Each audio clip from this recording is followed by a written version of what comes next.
In the early 1970s, the idyllic Californian seaside town of Santa Cruz would be plunged into panic.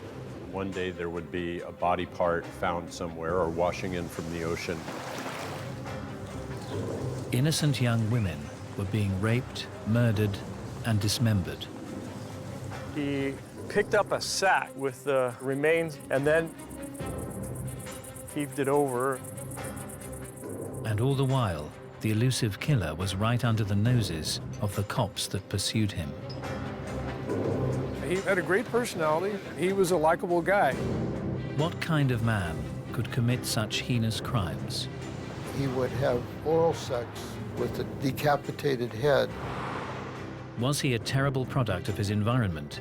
His mother would lock him in the basement room at night because she had this idea that he could possibly sexually assault his sisters. Or was the co-ed butcher born to kill? He just erupted. Ah!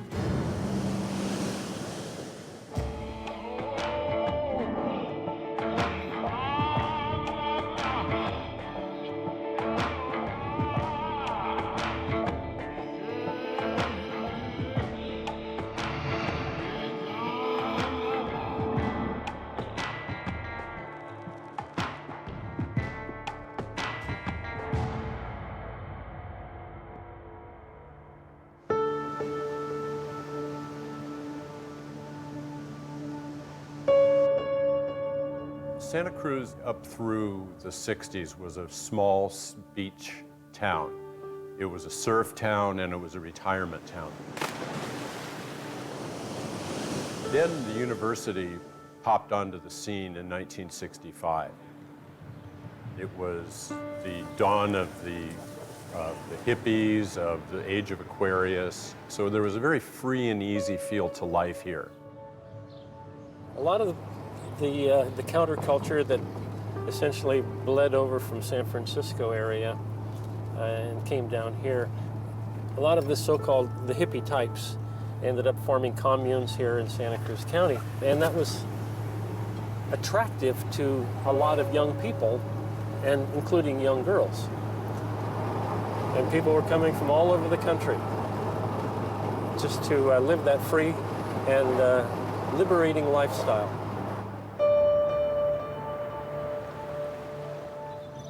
But in 1972, the peace in Santa Cruz would be shattered.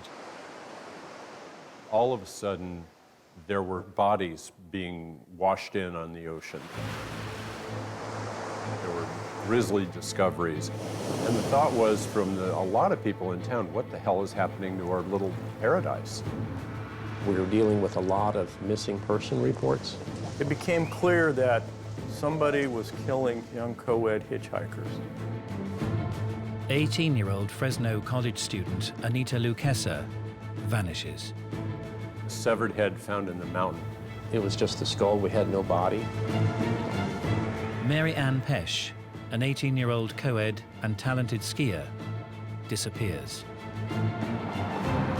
It became a very confusing time for homicide investigators. 15-year-old ballet dancer Aiko Koo, abducted. It just seemed like a world gone crazy. Cindy Shawl, 18 years old and babysitting to earn her way through college, goes missing. I remember at the time very much wanting to get him. I mean, get him off the streets, catch him, put him away. The media christened the mystery killer the co-ed butcher. Whenever we see somebody under the age of 18 who was hitchhiking, we would pick them up and take them to juvenile hall. And there became a big outcry of that we were violating their right to hitchhike, but in reality is that we were just trying to save their lives. And it went on. 23-year-old Rosalind Thorpe vanishes from the Santa Cruz campus. Every time we have a missing person report, we're just fearful that this was going to be another homicide victim. And 21-year-old student Allison Liu disappears forever. We had no clue as to who was doing this. They didn't know what the hell was going on. And indiscriminate murder cases are extremely hard to solve because there's no rhyme nor reason.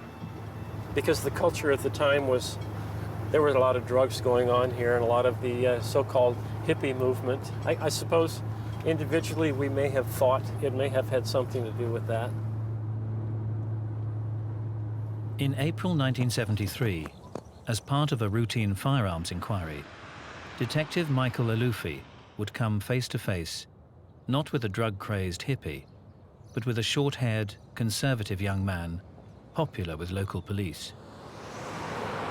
The sheriff's office that I worked for at the time received what we call a dealer's record of sale. One of our records clerks brought back to us a file card and said, you know, this guy just tried to buy a gun and his record was expunged, but I could see through the blackout that he was involved in a murder in Madera County some years ago. Affectionately known as Big Ed, the 25-year-old, 6'9", 280-pound Edmund Kemper was a regular fixture at Cops Bar, the Jury Room. He would come down to a local watering hole that us police officers would go to after work and hang out and talk with us. He was had a great personality. He was very friendly, very outgoing, and he was a likable guy. The discussion became, well, who's going to go take the gun away from this guy? Because when you look at his dealer's record of sale, he's 6 feet 8.5 and 285 pounds. So he's a pretty big guy. So being the junior detective, I drew the straw. There was some apprehension involved, just due to the guy's size. Big man, big gun, and little old me. Although unfamiliar to Alufi, the gun owner was definitely not considered a suspect in the co-ed killings. Big Ed lived with his mother on a pleasant, peaceful suburban street. But the address was unclear. We parked right there, and we looked around, couldn't find much of anything. There were several places that had basically the same address, so we weren't sure which one was his. We were, I'm just guessing at this point, right around this point right here, when a car came around the curve and pulled up right there where that car is. I told Don, I said, let me go ask this guy if he knows where Kemper is. So as I approached the car, there was a gentleman in the car lying across the front seat with the door open, and he was fiddling underneath the dashboard. And I was just about to this point when I said, excuse me, I'd like to speak with you for a second. When he got out of the car, he got out of the car, and he got out of the car, and he got out of the car. And immediately I knew that this was Mr. Kemper, the man I was looking for, because he towered over me, and I'm 6 feet tall. So from here, we explained that, you know, what we needed to do. We needed to take his weapon to make sure that he was authorized to have that legally. We came to the trunk, and he had his keys in his pocket, and he went to put the key in there. And so my partner and I instinctively, whether it be instinct or training, separated, and I came around to this side of the car on the trunk, and my partner was on the other side, and we had our hands on the guns.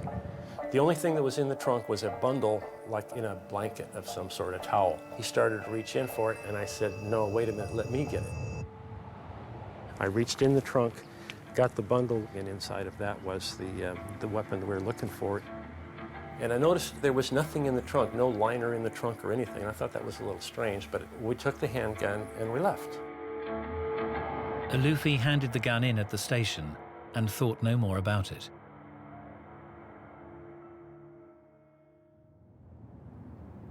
Two weeks later, 5 o'clock in the morning, Officer Jim Connor is on the night shift when he overhears a colleague taking a call from the gun owner.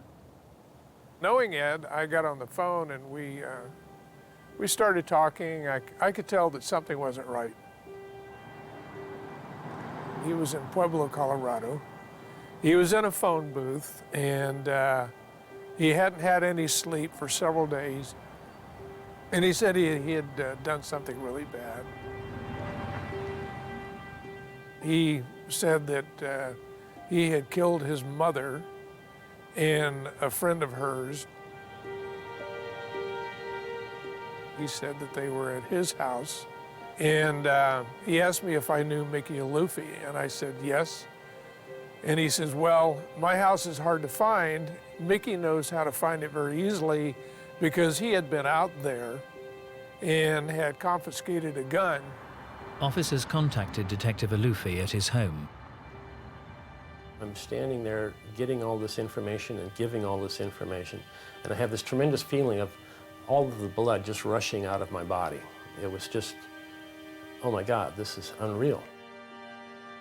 One of the deputies broke the back window, which is on the other side of the sliding glass door. And then we started looking to see if we could locate the bodies in the closet. We pulled back a sheet and we saw some hair and some blood. Then Big Ed Kemper made a startling confession. He made comments to Jim Connor on the telephone that he had killed all of the co-eds too. Taken into custody, 24-year-old Edmund Kemper would then reveal an extraordinary and sickening tale.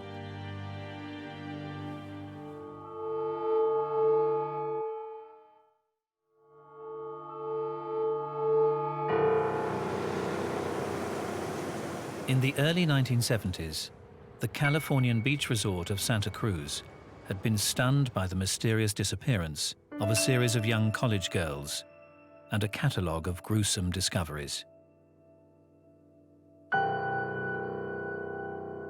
Then in April 1973, 24-year-old, 6'9" Edmund Kemper unexpectedly confessed that he was the infamous co-ed butcher, and that he now had a tally of 10 murder victims to his name.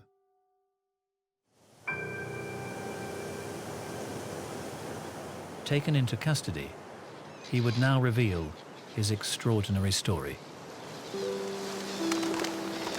The co-ed killer had such a fascinating life. Born in 1948, Edmund Kemper was the middle child of 3. His mother and his father were very strict disciplinarians. There was no leeway one way or the other. Growing up in Burbank, California, Kemper looked up to his father, but had difficulties with his mother, Clarnell. She was a punitive person that he resented greatly. She was harsh, aggressive, putting him down, I think, when he was younger. Call it verbally abusive, I don't know, but very, very aggressive verbally. In 1957, after years of unhappy marriage, the 9-year-old Edmund's parents divorced.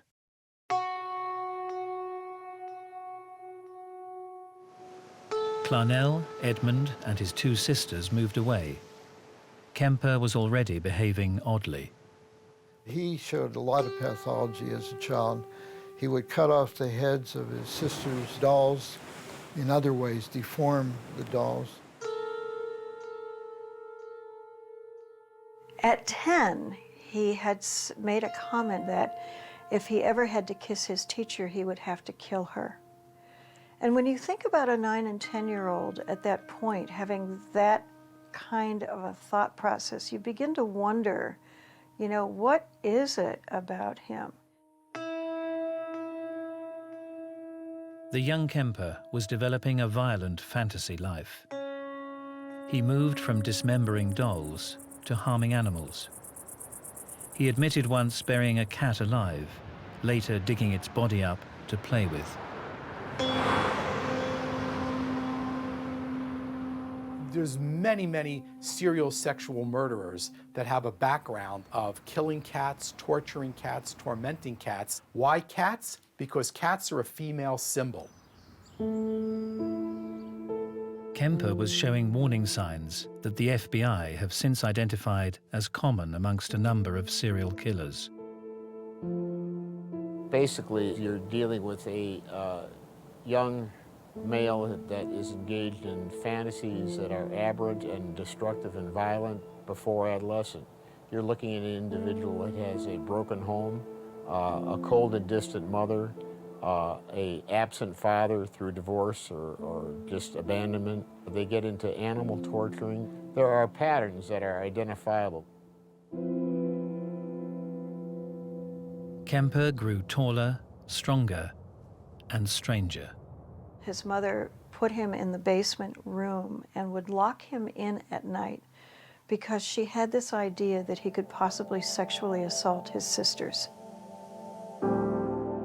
He described it as having a cot and a sleeping bag and a light hanging down from the ceiling with just a bare bulb and a string. Talked about it as being a very difficult time in his life, very scary. You could hear rats running around at night, that kind of thing. As a teenager, Kemper left his mother, heading to Los Angeles to seek out the dad he idolized. He had hoped to go and live with his father, and he described to me that when he went there, he was rejected by his father. Edmund Kemper was sent to live with his paternal grandparents on their remote farm. Here, the troubled teenager's violent fantasies would be realized for the first time. He found his grandmother to be an authoritarian and a disciplinarian, like his mother. His grandfather was out shopping or whatever, and he took a .22 and shot and killed his grandmother.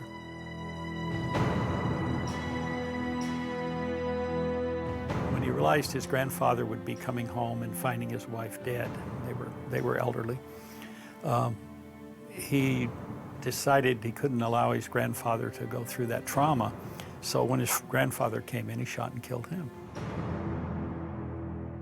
He said he didn't want the grandfather to suffer knowing that his wife was dead. It's the most bizarre statement. I mean, you don't go out and just shoot somebody to keep them from finding out that their wife is dead.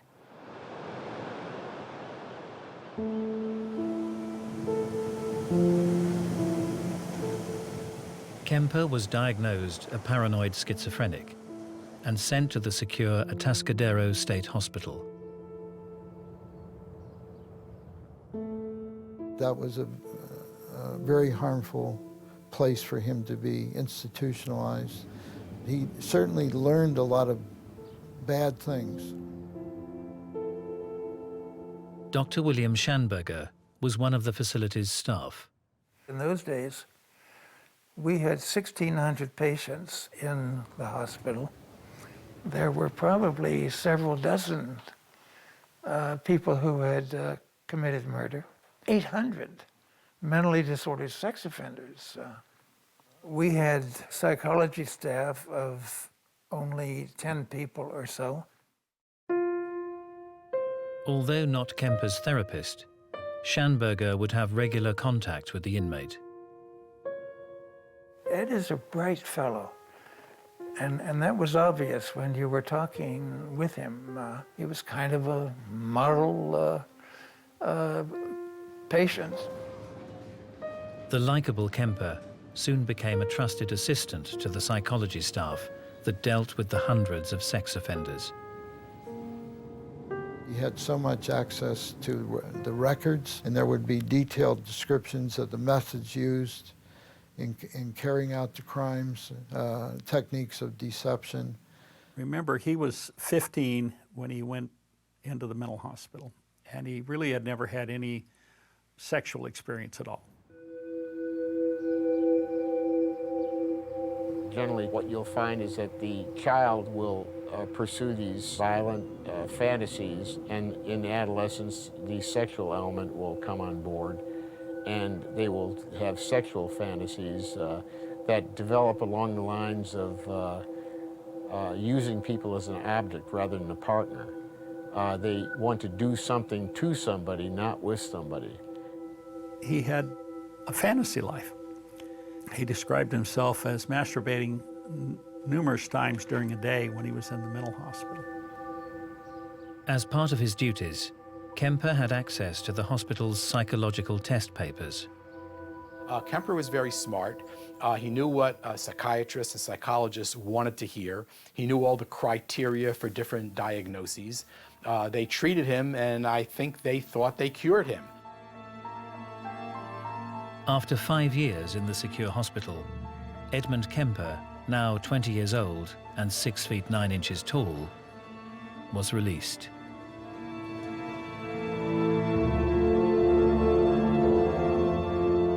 He was discharged, by the way, to the youth authority with the recommendation not for him to live with his mother. Unfortunately, the youth authority didn't follow that advice, and he wound up living with his mother. His social life, I'd say, was very inadequate as he described it. Felt particularly inadequate around women. So I think he was lonely. Here was a young man, he's 21, 22, and he probably never had a date in his life. Probably have the usual interest and needs to connect with women.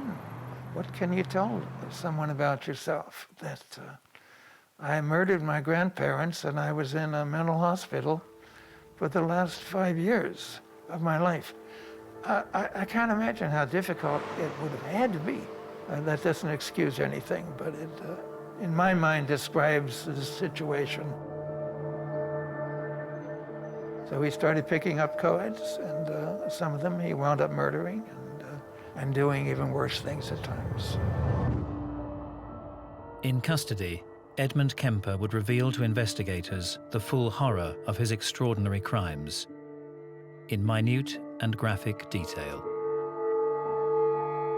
It's about as serious and complex series of sexual pathologies as I've come across. He said a lot of things that they're kind of disturbing.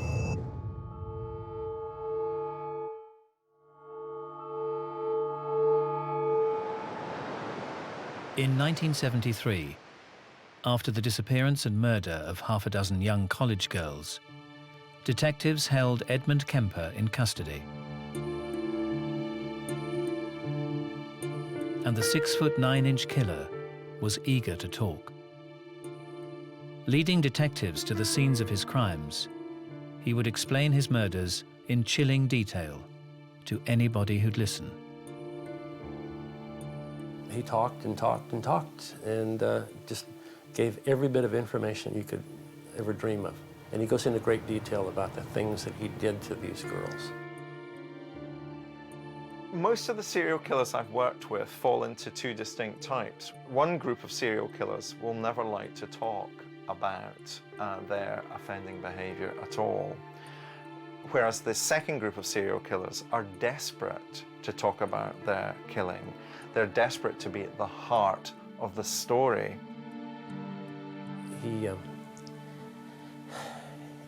He said a lot of things that they're kind of disturbing. Investigators learned how Kemper had taken months to develop his strategy for abduction. He spent a lot of time traveling all over Central California and even down into Los Angeles. And what he would do is he would find hitchhikers and he would essentially do a practice run. As he would drive off with the young women, he would look over at them, think about fondling their breasts, and have great sexual curiosity about them.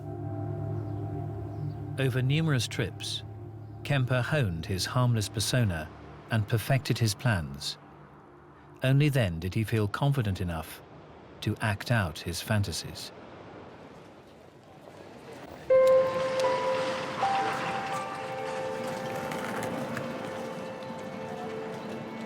On the 7th of May, 1972, Edmund Kemper picked up two 18-year-old friends, Mary Ann Pesch and Anita Luchesa, near the university campus in Berkeley.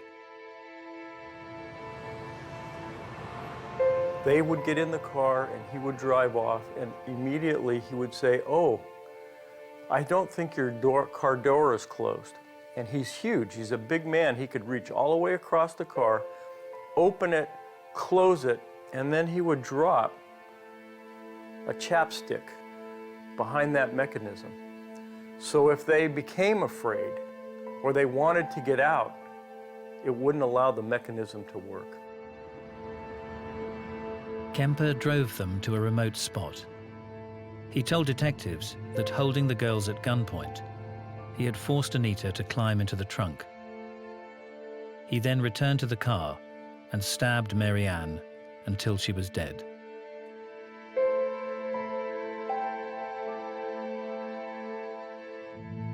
Just think about Anita Lukesha in the trunk, listening to her best friend being stabbed and hearing her screaming. I mean, you know, it's pretty heavy stuff, actually. Kemper then opened the trunk and killed Anita. He took the dead girls to an apartment he was renting. There he dismembered them before dumping their remains in the mountains. All the while, the police hunted the mysterious co-ed butcher. The seemingly harmless Edmund Kemper was sitting next to them in their favorite bar. I remember Ed being there on many occasions, especially during the time of the homicides that were going on. He would come in and have a few beers with the guys. He was a likable guy. While he was with them, he was able to think about, here I am, an ongoing murderer, and they don't know anything about it, and they fully accept me, and I'm one of the boys. He was a police groupie, actually, is the best way of describing it. Many serial sexual murderers have a fascination with police. That's part of their psychology. And they do that for a number of different reasons. To hang out with them was one, but they also sometimes can follow the investigation and see if they're talking about it at all. This is very stimulating for them. It was just talk about, you know, a girl found here, a girl found there, and body parts washed up on shore, this kind of thing. It was a conversation among the guys when we were at the jury room.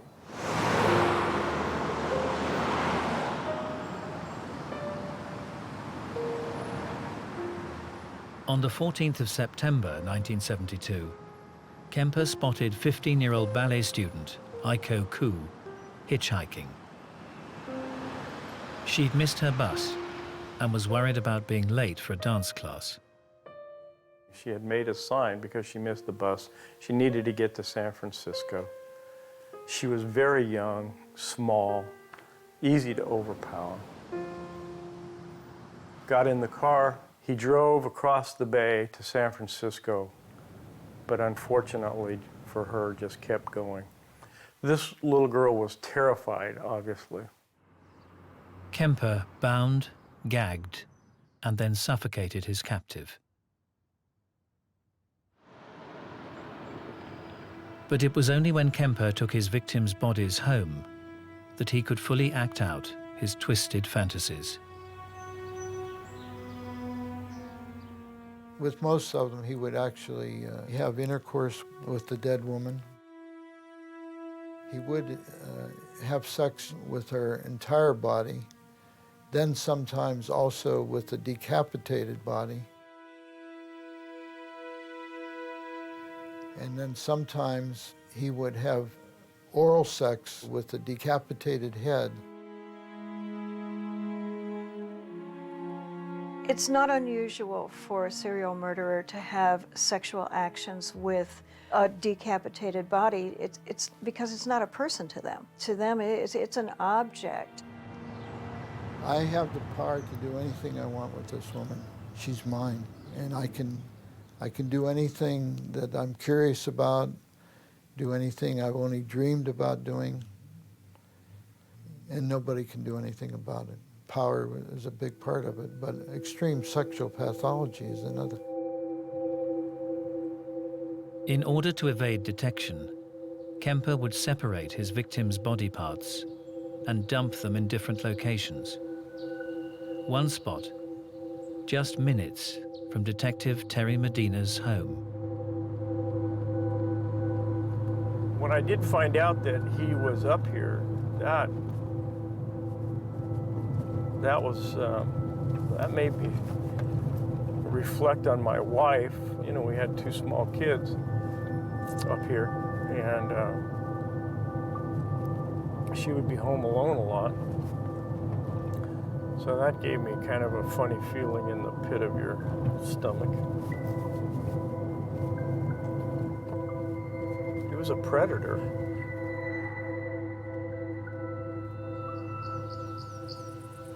Well, this is would be approximately the place that Kemper parked the car. Very remote. It was even more remote 30 years ago than it is today. There was nothing up here then. It was just in the mountains. Picked up a sack and then carried it right to the edge. And remember, there was no fence here. Heaved it over, and that was the remains of Ikuku. Of all of these murders, that's the one that I think affects me the most as I think about it. I mean, they're all brutal, but that one just seemed to stick with me. There's some, those of us that do murder cases, there's always some that seem to get inside you.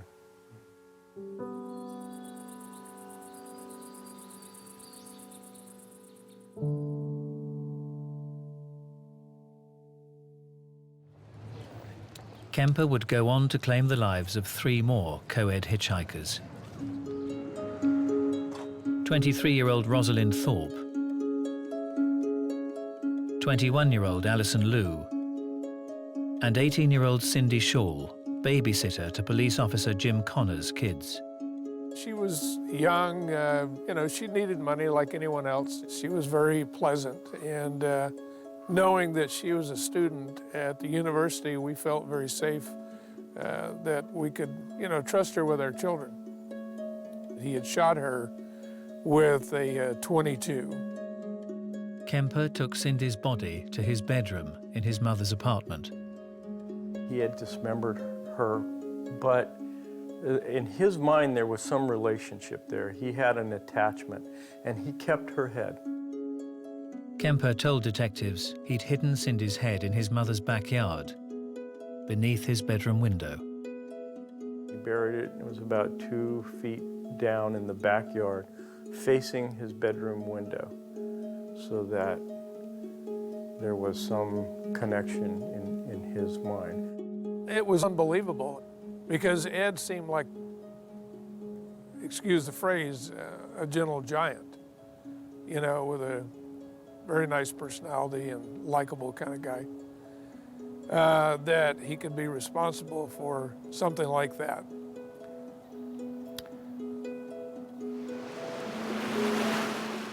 In addition to the murder of his grandparents, Edmund Kemper had taken the lives of 6 young women. Next, he would commit a murder he'd dreamed of all his life.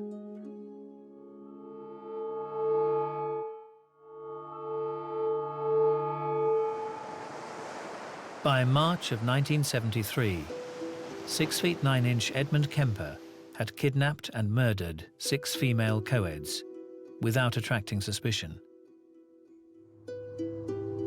But in April, Detective Michael Alufi's routine visit to confiscate a firearm had unwittingly sent the suspicious Kemper into panic. This whole process of me taking the handgun away from him, he was under the impression that I was playing cat and mouse with him. He thought we were playing a game, that we really knew he was the murderer. Kemper worried his mother, Clarnell, would now learn of his actions. He did not want her to suffer the embarrassment of what he did.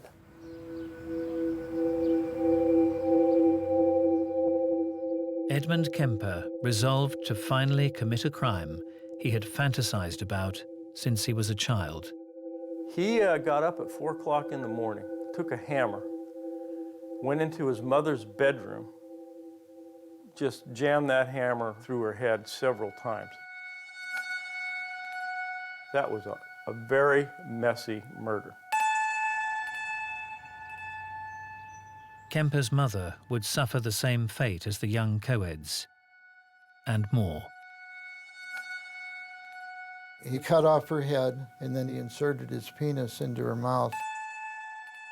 Put it on the mantle above the fireplace and just yelled and screamed at it. And at times he threw darts at her face. He talked about all the time she had screamed at him and yelled at him or belittled him.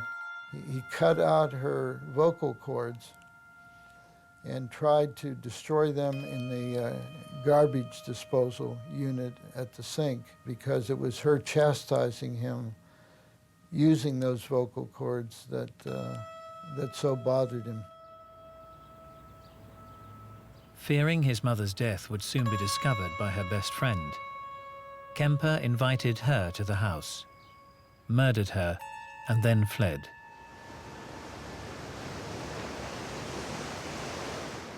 It was only after driving for 3 days without rest that he called the police and gave himself up. Detective Medina was sent to the mother's apartment to process the crime scene. When we arrived, there was nothing disturbed. It looked like somebody had just left on vacation. We flipped over the mattress, and of course it was soaked with blood. And there was a note there. He left a note that said, "Sorry, gents, for the mess, but really had no time."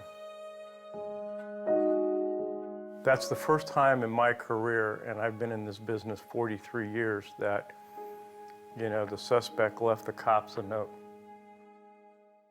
The bodies of Kemper's mother and her best friend had been carefully hidden in 2 closets.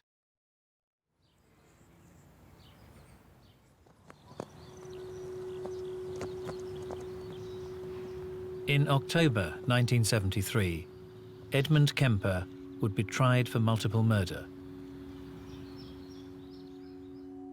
Both prosecution and defense searched for the answer to the question on everyone's lips. Why would this large, friendly, cooperative guy, why would he kill all these people? Defense investigator Harold Cartwright spent over 100 hours interviewing Kemper. I never at all felt threatened at any time by, 260 pounds or something, 6'8" or whatever. And he's an enormous man, but he was just sort of like a gentle giant. But it seems Kemper's demeanor with the opposite sex may have been very different. Cameron Jackson, a graduate psychology student at the time, was asked to perform a standard personality test on him. I was the only person in the room with him, and I read the questions to him, and he was very cooperative. And then suddenly, just out of the blue, he both sort of started to get up, and he just erupted like a volcano and he's like that, and his hands and everything, and I just went like that backwards, and in immediately came 1 or 2 policemen who calmed everything down. It was just so fast and such an overwhelming rush of anger and emotion and fury. I don't really remember the exact question now that I was asking, but I'm sure it had something to do with women. And I was a woman asking him questions.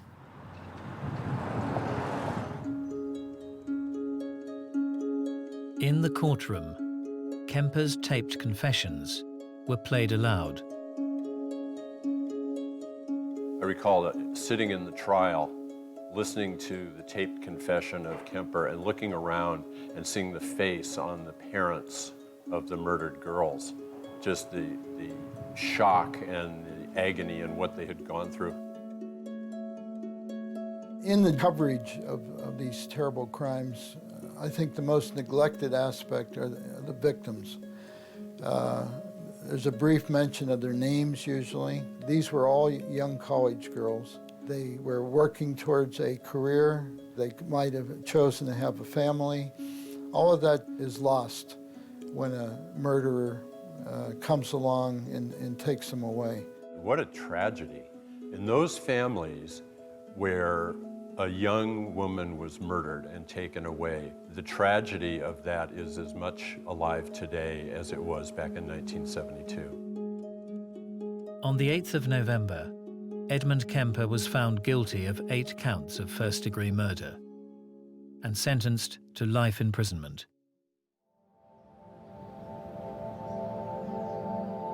So what drove Kemper to take the lives of 10 innocent victims? Was it his broken family life and the alleged emotional abuse from his mother? Or was he simply born to kill? He only once said something like, it was the way I could control them. And that's the only thing he ever said the entire time I dealt with him that had anything to do with why he did what he did. Ed Kemper is the classic sociopath. He feels no guilt. It's all about him, no compassion whatsoever. It's very difficult to say how he looked at what he was doing. Would a person who walked into a butcher have remorse about cutting up a chicken? I don't know. I doubt it. And I think that's what he looked at, an object that he could dismember. You know, you look at him and you say, okay, something happened. His wiring was crossed. He had a chemical imbalance. He had something. And then you look at him and you say, no, this is strictly environmental. You know, the way he grew up, all the life experiences that he had led him to the point that he becomes this serial mass murderer. Maybe he was killing his mother all along. Who knows? I think when we're all studying serial murderers, we want to find something to blame. It's got to be this crazy mother that he had who locked him in the cellar, but she must have felt something. You know, people who are around serial killers for a period of time will pick up some type of a feeling. They can't describe it, but they know something. There are genetic and biological factors, there are sociological factors, and there are complex psychological factors, all of which interact. And if we're going to ever reduce and prevent these things, we have to attack it on all these levels. I don't think anybody is born to kill. I think everybody is born with a series of pluses and minuses in their makeup, both physically and mentally and emotionally. I think that things happen to people. Most people are able to cope with it, deal with it. Some people are not.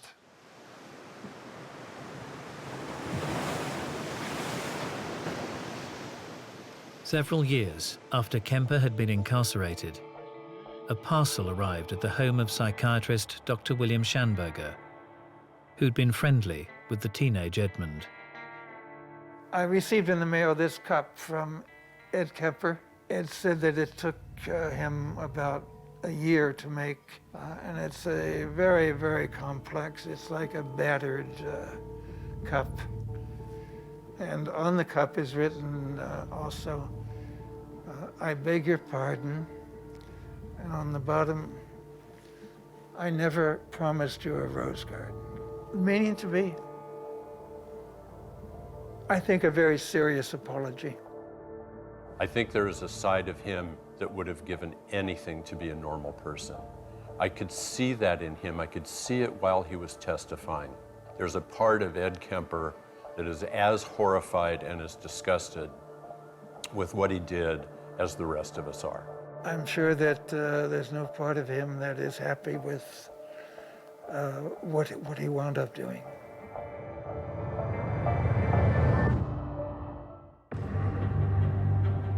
In 1985, Los Angeles would be terrorized by a series of brutal rapes and murders. The panic swept the county. Was enormous. People didn't know if they were going to live to see the next morning. Men, women, the elderly, and children were all in the sadistic killer's sights. Their final hours were at the hands of someone who was laughing as he tortured and raped and killed them. A serial murderer who broke all the rules. The suspect has used guns, knives, tire irons. I knew how vicious and violent he really was. The attacker, christened the Night Stalker, would go down as one of history's most heinous killers. I think he is the worst. I think he would be #1 on the monster list there. But who was the Night Stalker? He was friendly and he was nice. Charming is how I would describe him. And was he born to kill? He just had this evil look in his eye, as if he were possessed.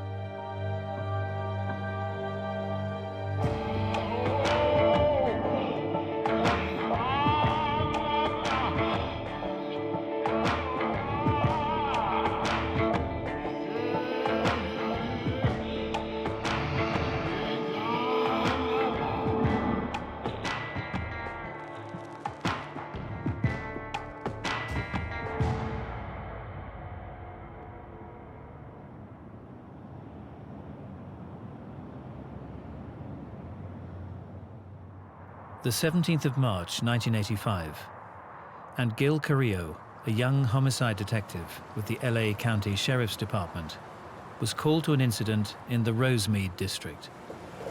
Sunday evening, 10:40 at night. Call comes in, very typical. Okay, Gil, you got one dead, one wounded, and I'm just going to work another routine, mundane murder.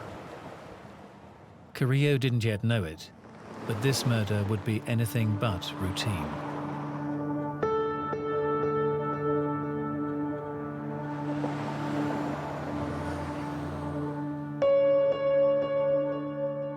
We entered the location on Village Lane. Dale Okazaki was lying on her back in the kitchen. She had sustained a gunshot wound to the head.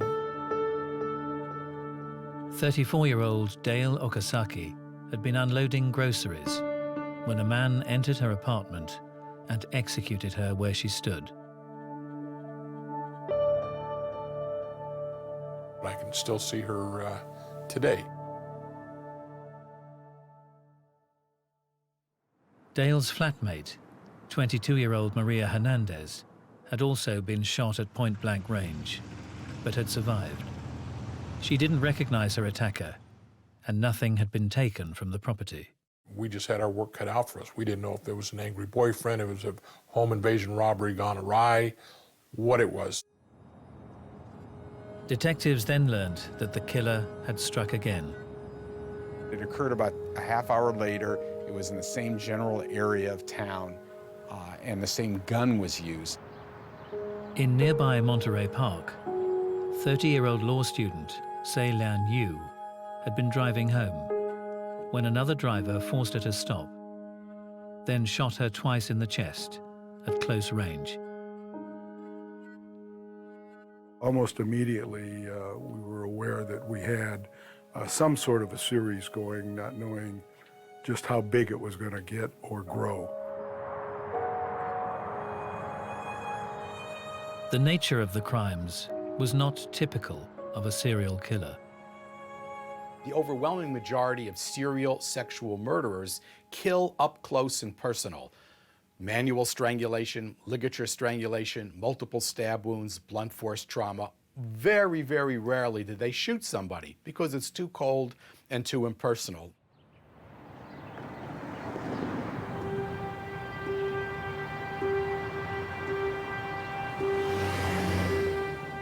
On the morning of March the 27th, the bodies of 64-year-old Vincent Zazara and his 44-year-old wife Maxine were discovered in their home in the pleasant suburb of Whittier.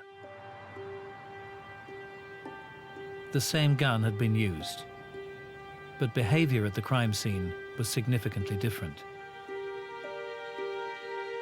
Vincent Zazara had been shot as he slept. Maxine had been shot and stabbed repeatedly, and the killer had taken a gruesome souvenir. The woman's eyes were gouged out, not to be found. Many serial murderers take souvenirs from people that they kill, whether it's a piece of flesh, piece of jewelry, something. It is a concrete reminder. It's something they can see, something they can hold on to, something that says, wow, you did this.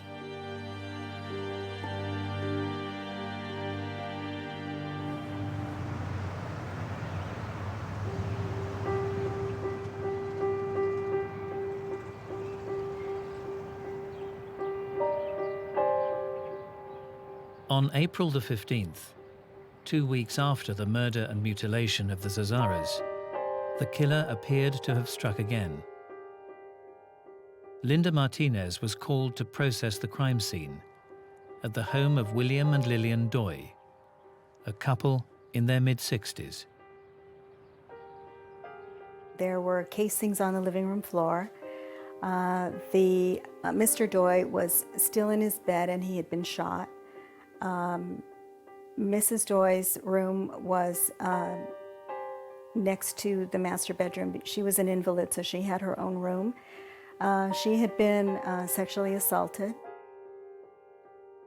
It always is distressing to go into a crime scene. William Doy had been quickly dispatched with a gunshot to the head. 63-year-old Lillian had been restrained with thumb cuffs, beaten, terrorized, and raped. But the killer had let her live. It was unusual for a serial murderer to have two people shooting one and acting like a serial murderer with the other one. Men he was killing because they were the obstacle to get to his lust, the women. It was an issue of control. It was an issue of not being overpowered. What husband or man would lay there and not intervene in trying to keep his partner from being attacked? Despite the many inconsistencies, Detective Gil Carrillo suspected that just one man was responsible for all the crimes. I felt very strongly there was a serial killer going on. Back at the time, there were two renowned psychologists, one from New York and one from locally here on the West Coast from UCLA, that essentially said that we were full of hot air, that one man was not capable of performing what we were alleging. 6 weeks later, in the leafy city of Monrovia, two sisters, both in their 80s, were discovered in the home they shared. One had been raped. Both had been severely beaten with a hammer. Here again, there was something new. There was a whole aspect of the occult. There were some pentagrams, some things written on the wall. There were some markings on the body. The crimes appeared related, but defied the current theories regarding serial murder. When I was first contacted about the murders, police were baffled. They had no idea who was doing this, how it was happening. They wondered what type of a person would have done this. I mean, was it a maniac? Was it a group of people? Because don't forget, in California, they had Charles Manson, who, with his cult, went out murdering an awful lot of individuals. But my impression was that it was a single individual. It was someone who was not insane, who was not showing outrageous behaviors, and that he was probably young. He was probably either Caucasian, Hispanic, but he was certainly not a standout in his community. The press would dub the mystery killer the Night Stalker, and those who had known him would never have suspected what he was capable of. He was an ordinary kid, no different than the rest of us. He was friendly and he was nice and he was so funny. He was so funny. He would always have me laughing. And the Night Stalker's reign of terror had only just begun.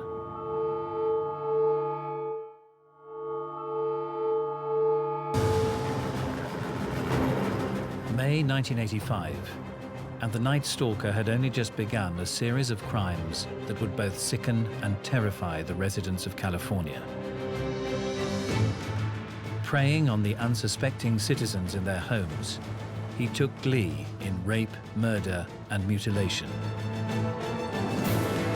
As the crimes escalated, detectives raced to try to identify who was responsible for the shockingly vicious attacks. Who was the Night Stalker?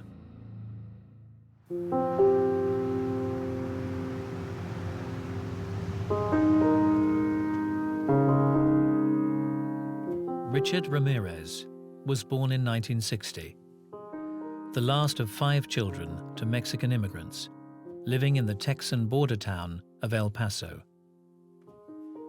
El Paso was a town of about 500,000 people, and across the Rio Grande was Ciudad Juarez, which had 1.5 million people, about triple the size of El Paso. It's a heavily Hispanic population. It was basically a very quiet town, a very quiet place to live. Ramirez had a humble upbringing, typical to his neighborhood. It was a low-income neighborhood, but it was nice. It had green grass in front, and the house was painted. It wasn't shabby, but it was quite small. We were like lower-class people, and everybody used to just hang around together at night. We would all play games. All the neighborhood kids would get together up until everybody's parents started calling them in for dinner. Richard's father was hard-working and strict with his children. He was very much what I would classify as someone from Mexico who had come to El Paso and had scratched out a living here. He worked for the railroad. It's a hard scrabble when you're a first-generation immigrant to learn a new language and try to scrape a toehold in a new country.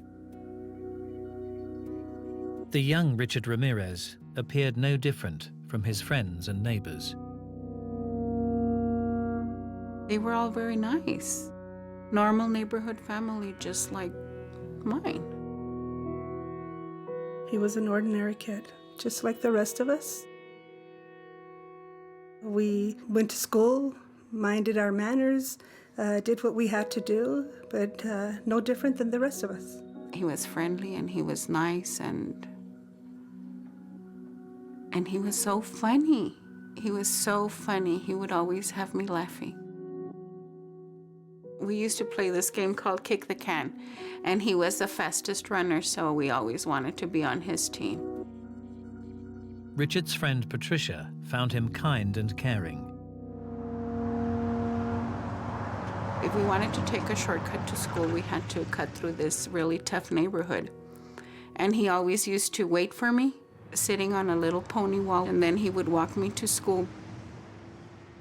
It was always safer, to be in twos, I guess. But by the time he turned 10, it appeared all was not well with Richard Ramirez.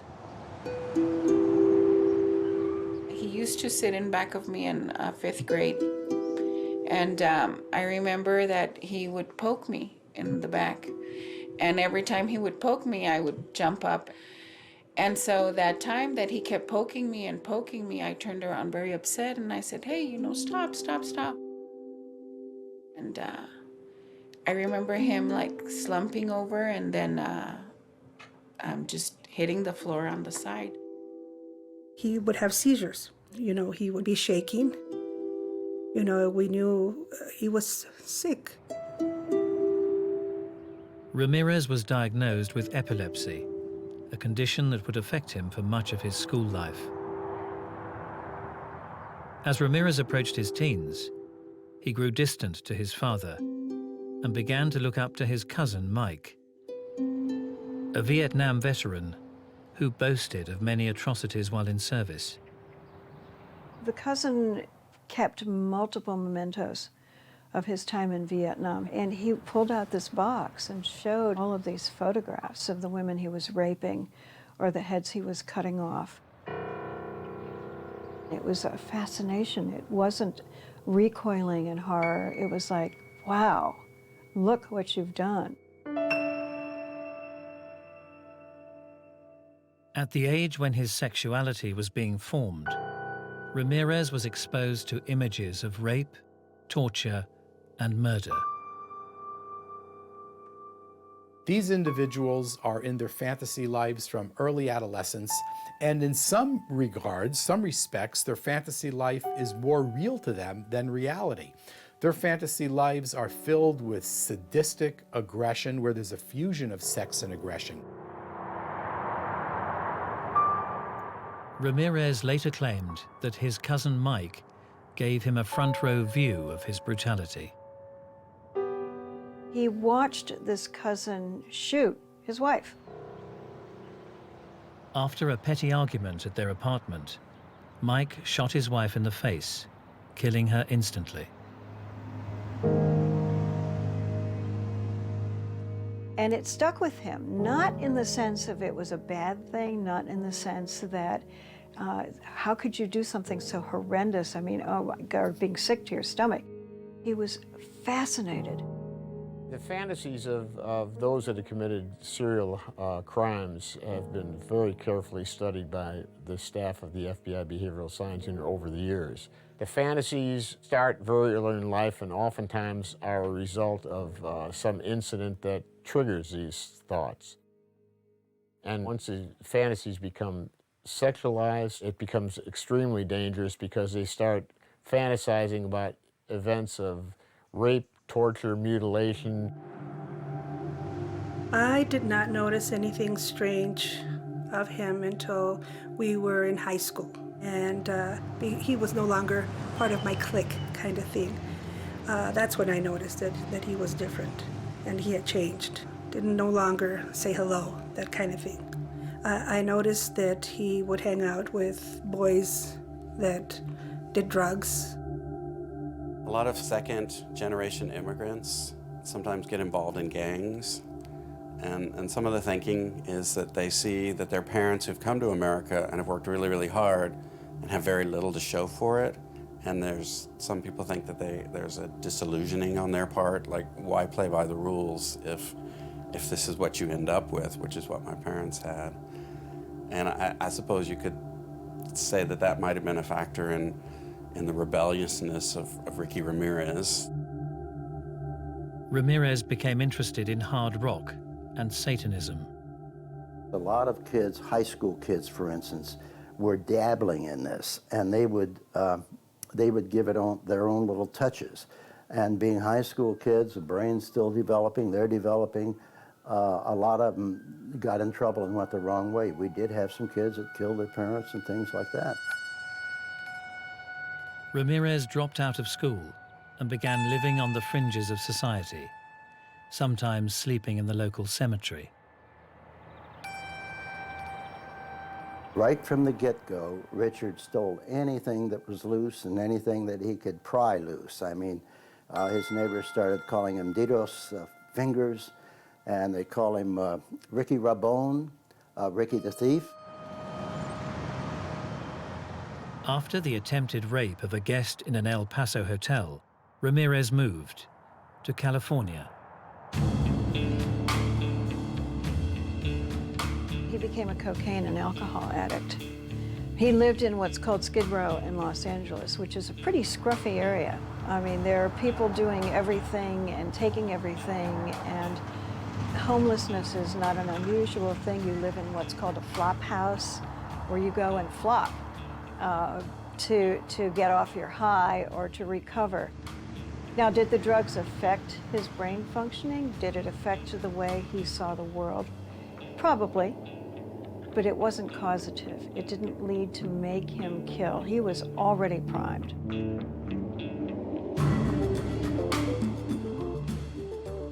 Ramirez lived day to day, taking drugs, using prostitutes, stealing cars, breaking and entering. So he would go out in the suburbs where often they did not lock their doors at night even. They didn't lock their windows. This was like heaven for him. This is exactly what he was looking for.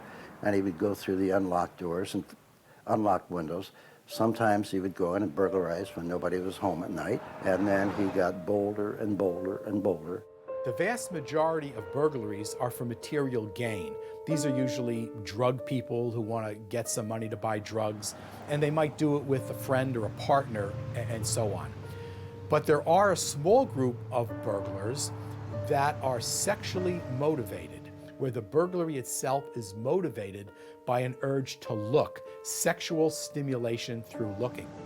And since about 50% of burglaries occur in the evening when the victim is likely to be home, it's very easy to see the progression from voyeurism to break-in entry to sexual assault or to sexual murder. By May 1985, Richard Ramirez had killed at least 8 times, and his violent home invasions were about to escalate, plunging the people of Los Angeles into panic.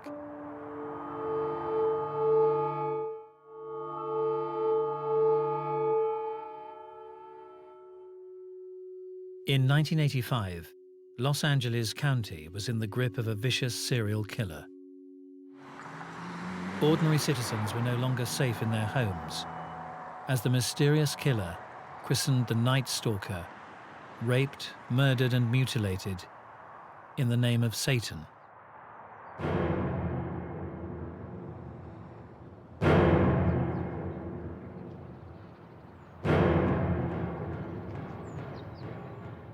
The dreadful and indiscriminate crimes caused a wave of fear. Everybody was scared. Everybody in the county of Los Angeles and Southern California was scared to death. Gun sales seriously went up. Vast increase in gun sales. During the summer of '85, people were keeping their windows closed. It was a very, very hot summer. I would not open the windows at night. We sweltered in our house every night because I was afraid somebody'd come in and kill me. And still the violent attacks continued.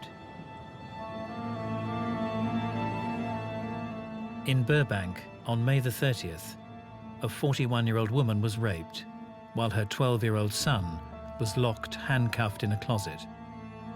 She was allowed to live. On the 27th of June, the body of a 28-year-old teacher was found in Arcadia. She'd been sodomized and her throat slit. On July the 2nd, again in Arcadia, a 75-year-old woman was found dead. She'd been beaten, her throat cut, and her home ransacked.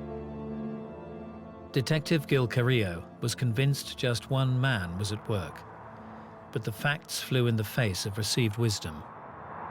Here he was crossing all the gamuts, and the only consistency was his inconsistency in the way he was committing his crimes. What the FBI was telling us is that serial killers tend to operate in the same way. They'll use the same weapon over and over, the same method of operation. But there were different weapons used. There were 2 separate guns that were used throughout these events.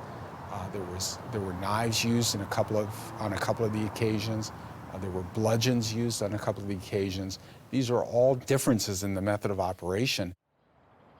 On July the 5th, the Night Stalker targeted a quiet suburban street in Sierra Madre. He entered the bedroom of 16-year-old schoolgirl Whitney Bennett. You talk about a nightmare. Her parents awakened to her crying and coming down the hall. They find her in her bedroom on the floor, covered in blood. The suspect had entered the house, confronted her in bed while she was asleep, and beat her with a tire iron, and tried to strangle her, and left her for dead. 4 feet of sutures ended up in her head, took to close the wound.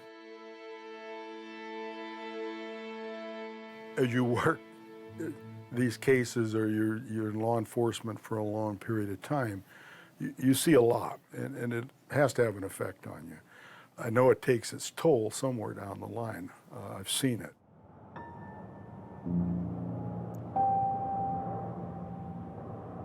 The 7th of July was another in a long run of swelteringly hot nights. I'm home alone. It's the first time that I've ever slept with my gun on a nightstand. Everybody was afraid and pretty much kept their doors locked, windows locked, but the night was so hot and our summer was so hot, so here I had the doors open. In the middle of the night, Detective Carrillo awoke, convinced the Night Stalker was in his own house. I woke up, I was sweating, I was nauseated, and I got my gun and I cleared my house as if I was looking for a burglar. All of a sudden the phone rang, I scared the bejesus out of me, and it was my desk telling me to call my friend Linda. In the early hours, crime scene investigator Linda Martinez had awoke with a start. About 3 o'clock in the morning, my friend said, someone's calling your name, somebody's yelling for you. Linda's neighbor was crying out for help. I went to the back fence and called across the street to the lady calling me and asked her what was wrong. And she told me that she had been robbed and raped and she was handcuffed to her bed. Once I heard her voice, I knew it was him. Sophie Dickman, a lady in her 60s, had been sexually assaulted. She was raped and Detective Carrillo recognized all the hallmarks of a Night Stalker attack.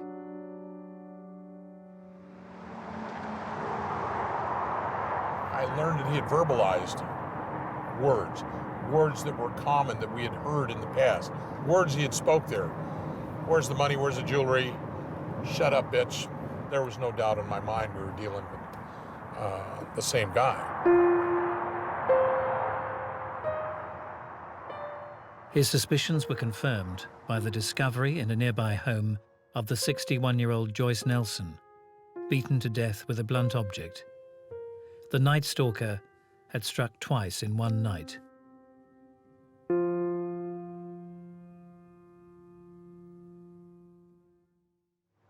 And he would repeat the trick just 2 weeks later, on the 20th of July, first shooting Max and Layla Needing at their home in Glendale, before moving on to Sun Valley. We had a couple that lived in a home. The male had been executed in his sleep. The woman had been sexually assaulted. And there was a young boy there that also had been assaulted. Ramirez had again dispatched the husband as he slept. He had repeatedly beaten, sexually assaulted, and humiliated the mother, demanding that she pray to Satan for her life, and then raped her 8-year-old son. It was not enough just to murder or to rape. He had to torture, and he loved to terrorize them. He would make them say, "Hail Satan." Humiliation of victims is very, very typical in serial sexual homicide. This is arousing to them. This reassures the offender that they are in such complete control that they can degrade and humiliate the victim any way they want. Nothing could be more stimulating for an individual with this deviant sexual arousal pattern. No one was able to predict or prevent the Night Stalker's crimes. It's typical of serial killers to choose people who put themselves at risk somehow, like male or female prostitutes, like hitchhikers. But these other people, they were living their normal lives. They weren't doing anything at all that should have brought this down on them. And the panic escalated. The publicity of the killings was like a drum beat. The more killings, the more publicity, the more fear. Hello, my name is Detective Gil Carrillo with the Los Angeles County Sheriff's Department, assigned to Homicide Bureau. And the Sheriff's Department is currently conducting an investigation into a series of homicides and sexual assaults that have occurred in Los Angeles County. I knew how vicious and violent and how vile he really was, and there was an enormous amount of pressure to stop before he hurt anybody else, even more so before he hurt somebody in my own family. People were buying guns, people were buying guard dogs, people were scared to death.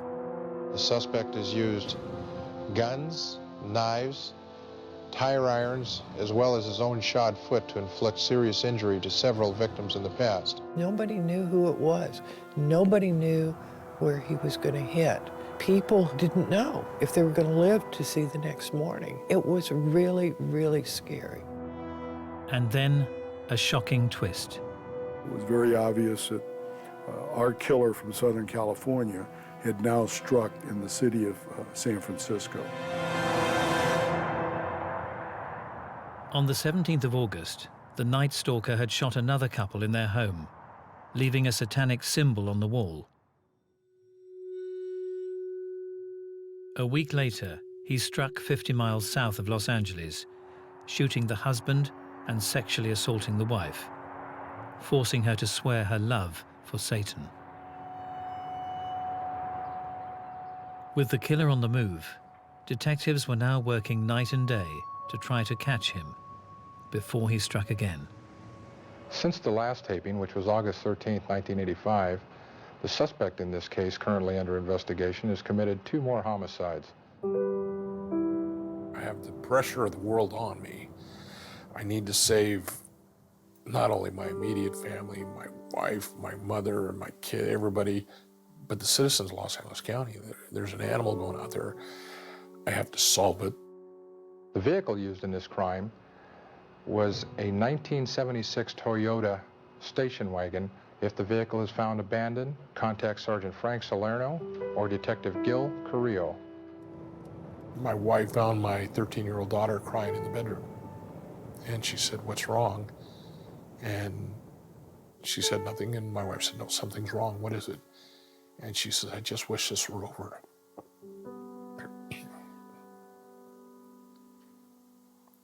I just want my dad back.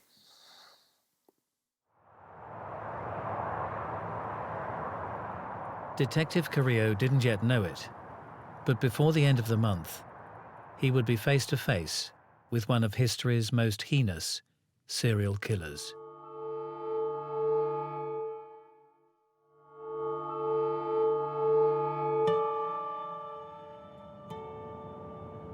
By August of 1985, the Night Stalker had killed at least 13, terrorized Los Angeles County, and pushed investigators to their limits. Now he appeared to be on the move, and detectives feared he'd be even harder to catch. Where we'd had him localized in Los Angeles County, now all of a sudden he's in the city of San Francisco. That was of great concern. But by the end of the month, a number of important leads finally came together. We actually, through informants that identified him, we knew where he hung out. We knew he liked drugs, and he used to hang around the Skid Row area. At the same time, there was a fingerprint recovered on the rearview mirror of a stolen car that the killer had used. And they made Richard Ramirez off that fingerprint. The sheriff of LA County, the chief of police of LA City, the chief of Glendale decided that they were going to release the picture of the killer, Richard Ramirez, to the press immediately. When they showed him, I told my husband, "Oh my God, look, that's Richie. That's Richie," but that was so weird because I can't comprehend him doing something like that, not with his personality. We were in shock. I just knew what I knew of him as a child, and I was just shocked. I was just shocked.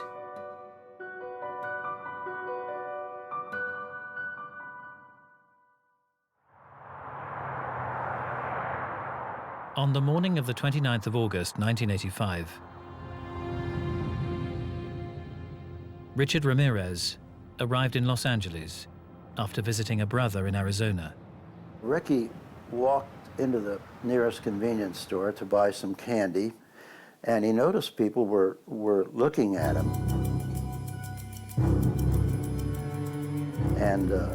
And then when he would look at them, they'd look away, of course. And as he was waiting for his change, he looked at the newspapers on the counter. And every paper, there were 4 or 5 of them then from LA and from the area, every paper had his picture, his photograph. And then one woman, she said, it's him, El Matador, which is killer in Spanish. Ramirez panicked and fled. So he started running through yards, across over fences. He climbed about a 9-foot sound barrier wall. As he went through yards, people were calling in. They were calling to the Los Angeles Police Department, saying somebody's coming to my yard, I have a prowler.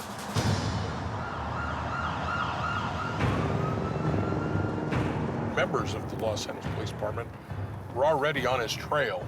They were following the 911 calls. Continued running east in a northeasterly direction and made it all the way to Hubbard Street. He tries to carjack a female resident. She screams. We were actually still asleep. We heard a bang, then a scream. We ran out here. We noticed a tall, dark, skinny guy running, and my dad right behind him. We just came running as fast as we can to assist my dad and the neighbors. Richard has been running for about 2 miles. Pretty much caught up to him about here and tackled him right here up against this fence. Citizens come out and surround him. And he was right here, just sitting down right here. He was bleeding because one of the neighbors had hit him with a fence post right over the head. He was perspiring and huffing and puffing and looked very tired and scary. He looked very scary, actually. People just started coming out with the newspapers and saying that's the killer, the maton, that's, you know, a Night Stalker. With Ramirez in custody, officers would now come face to face with the killer for the first time. When I saw him, he just had this evil look in his eye. He just looked so sinister, as if he were possessed. He just looked evil. I remember playing with his anxiety level, trying to make it go up and come down. I wanted to see what I could do to raise it or lower it. And Richard was almost to the point of hyperventilation. His head was down on the table and he's going, and for a millisecond, just for a millisecond, I'm becoming somewhat nervous. I knew that this guy was into Satanism, and all of a sudden when he starts hyperventilating, I'm saying to myself, if this guy starts levitating, I'm out of here. You know, This is a guy that, although at times there were photographs taken of him that he looked like, you know, wild man, he's not somebody would point out and say, there goes that crazy SOB, because he just doesn't come across that way. He was much more intelligent than I envisioned. People think of him as a crazed man. I didn't think he was crazy. He was much more articulate than most murder suspects that I've interviewed. Ramirez revealed he was well schooled in murder. The impression I got from him was that he was well-read, even though he had dropped out of school, I think after the 9th grade or so, thereabouts. He was very interested in murder and killing and past serial killers, because he had done a lot of reading on that. He could tell you everything about serial killers from the time the Romans fed the Christians to the lions to modern-day serial killers. When we took him to his first cell, and he found out that that was the cell that Angelo Bono, who was part of the Hillside Strangler duo, that's the cell he was in, he was excited. The Night Stalker had petrified California and haunted detectives Salerno and Carrillo for 5 months. Now he was finally behind bars. I remember seeing my mother and a couple of my sisters, and they came up and we all just I started crying. It was over. I said, it's okay, it's over.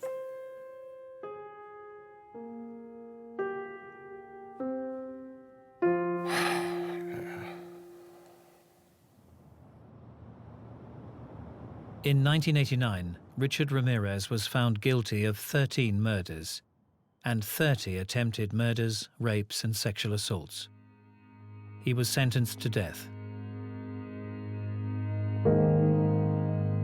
So what drove the Night Stalker to his ultimate destiny as one of history's most savage serial murderers? Were the lessons he learned in his upbringing to blame? Or was Richard Ramirez born to kill? I don't see anything in his upbringing that was any more unusual than a lot of people. I know a lot of successful people have gone through hell being raised and come out just fine. This could be a case, and it probably is a case of when he was conceived, he's a bad seed. No matter how he was raised, he was destined to do what he did. A lot of people grow up poor, and a lot of people are abused in their childhood, but they don't all grow up to do the things that Richard Ramirez did. It does not appear that he was abused as a child or deprived, or there is certainly no evidence that was presented. So how did he grow up to do these things? The best way to look at it is from a biopsychosocial approach, but with a heavy emphasis on neurobiology, whether it's hormonal, chemical, electrical, brain damage, some combination of facts, plus psychosocial stressors, abuse never helps. Many, many things have to go wrong in order for one of these individuals to be created. Richard Ramirez was born to kill. He began his life in the way everybody does, seemingly normal. Something happened in that gene that he has, something that was added on to by the experiences that he had in his environment and childhood. It's like a recipe. You have a basic thing, you add to that recipe, you add to that recipe, and finally you have the born killer. Natured or nurtured? I don't believe anybody is born with this in them. You know, this comes about from something they've learned, they've seen, and they've decided to do. Richard had the liberties to do whatever he wanted to do and was a drifter early on in age. And when you couple that with narcotics activity, the drugs, you know, then that definitely causes problems in the mind, and I don't think anybody's born like that. They learn, they see, and they do.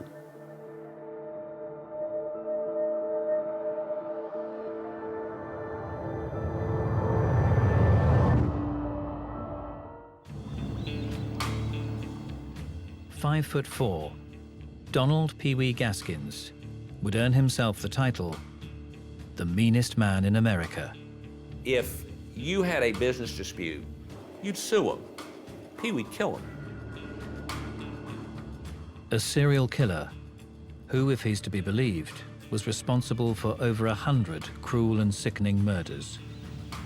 Right over here is where he drowned Doreen, and then he hit the baby in the back of the head and hatchet after he had raped her. The total amount is 105 people. A man who wouldn't stop killing, even on death row. When he plugs that son of a bitch up, it'll blow him on into hell. It was just kind of astonishing that all that was able to happen in the penitentiary. So what made Pee Wee the man he was?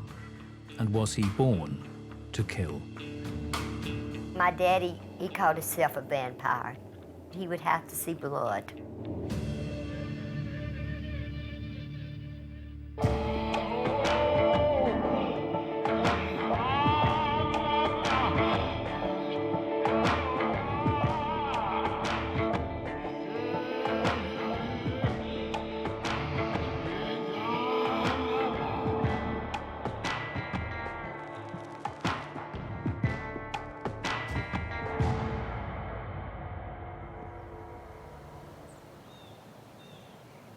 1975. Schoolteacher Mary Ann Dunham reports the disappearance of one of her students, 13-year-old Kim Gelkins. Kim was in a class of fifth graders, most of whom were 10 or 11 years old, but she was 13, as I recall. She was quiet, petite. Her mother had died, I think, the previous spring. I think she was lonely for her mother and sad, you know, so she was looking for somebody to pay attention to her. Often at the beginning of the school year, teachers want to assess their class writing skills, and so sometimes you'll assign them to write about what they did on their summer vacation or whatever. And that particular year, I remember asking my children to write about the person they admired most. And Kim wrote about someone who was named Donna Gaskins. Donna Gaskins was the common-law wife of a colorful local criminal, Donald Pee Wee Gaskins.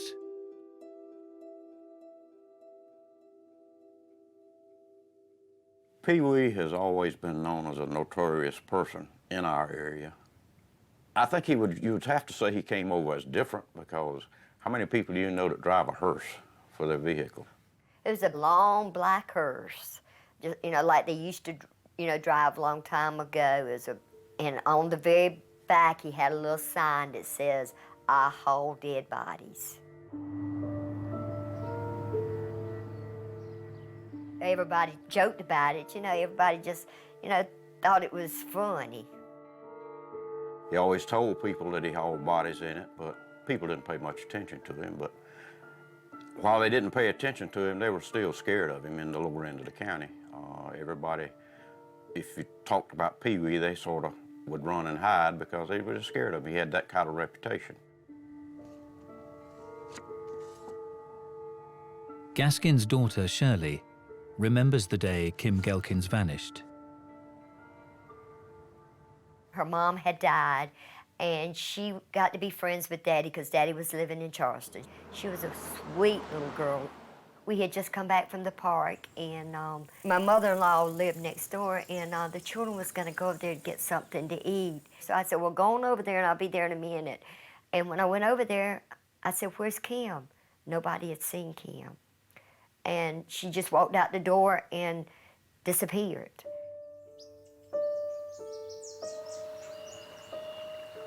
And Daddy said, well, you know, don't worry about it. She probably run away. Kim was not the only missing person. 5 years earlier, in 1970, Shirley's cousin, Janice Kirby, had vanished. Janice and I mean, when we were little, we did everything together. She was a sweet girl, very smart girl, very good in school. I mean, and she was just, you know, all-American country girl. When she first disappeared, everybody said that, you know, she'd run away from home. We were all out looking for her, you know, searching for her. Everybody was calling everybody that they knew to, you know, try to find her. But, you know, after 6, 7 months, we knew something wasn't right. Now, detectives investigating the new disappearance began to focus on Shirley's father, Donald Pee Wee Gaskins. Some of our field agents were working on rumors that had been surfacing, working along with detectives from Charleston in an attempt to find Kim Gelkins. We started looking for the Gelkins girl, and of course we did not have Pee Wee at the time, but we did have an individual who was running with Pee Wee at the time. We did pick Walter Neely up, and after a lot of talking and everything, Walter finally took the investigators out and showed them where he had helped Pee Wee bury someone.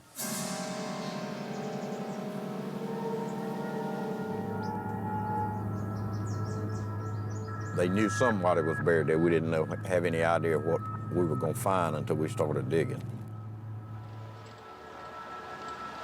We took probably, I guess, 10 or 12, 15 deputies and SLED agents, and we just lined up and started walking slowly into the woods.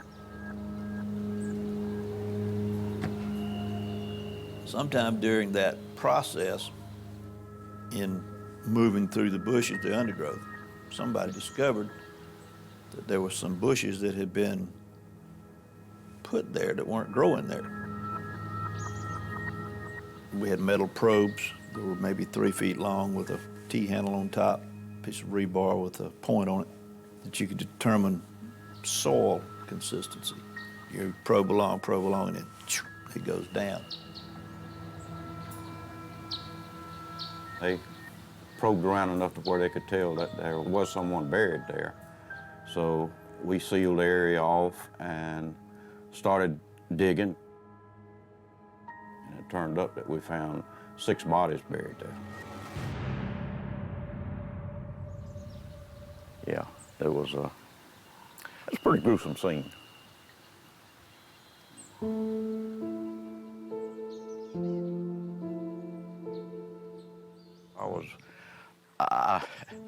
I guess I was overwhelmed because, you know, I had been in law enforcement for some 12 and a half years prior to this, and I'd never seen anything of that magnitude.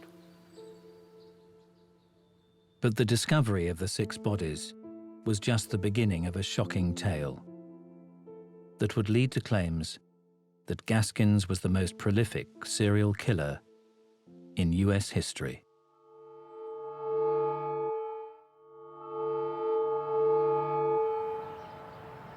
In 1975, the disappearance of 13-year-old schoolgirl Kim Gelkins had led detectives to a burial site in the woods of South Carolina.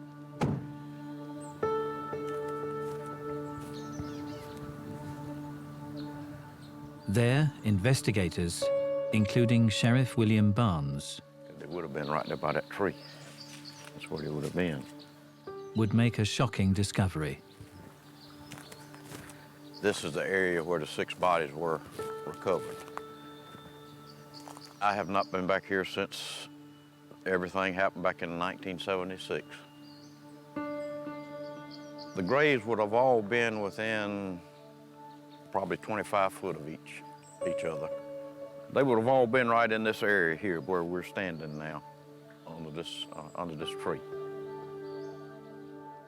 All 6 had been murdered and buried 2 apiece in 3 shallow graves.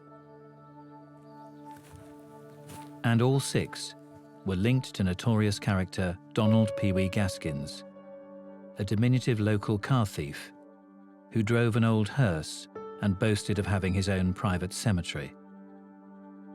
No one had believed him.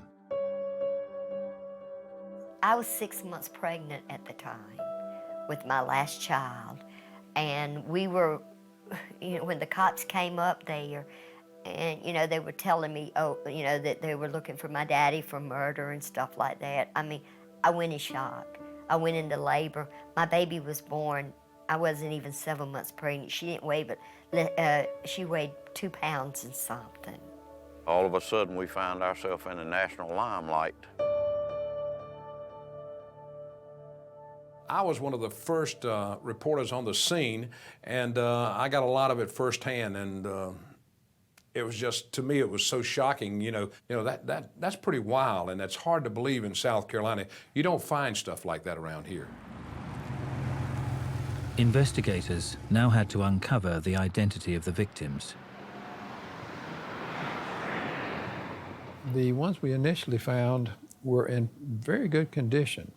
Apparently they'd been putting in the ground in a cold time of the year, so that adipocia had occurred where the fatty tissue sort of turns to like a soap-like material that's firmer and keeps the shape and consistency of the skin and the underlying tissue.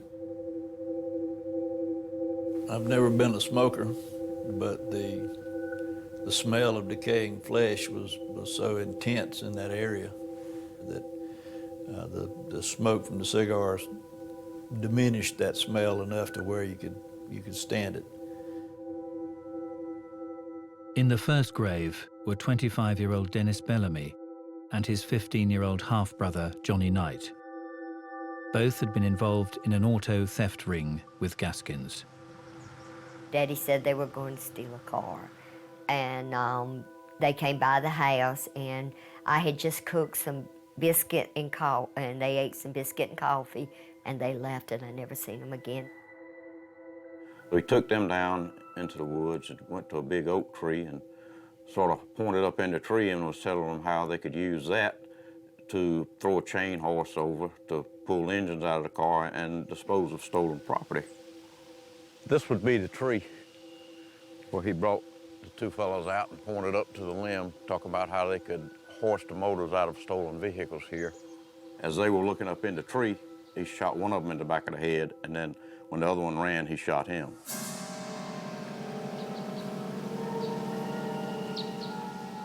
This is where he shot him, right here.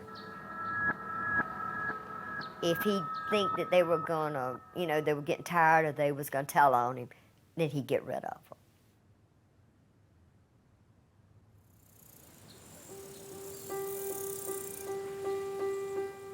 The other 4 victims, 2 men and 2 women, were all people Gaskins thought had wronged him or might betray him.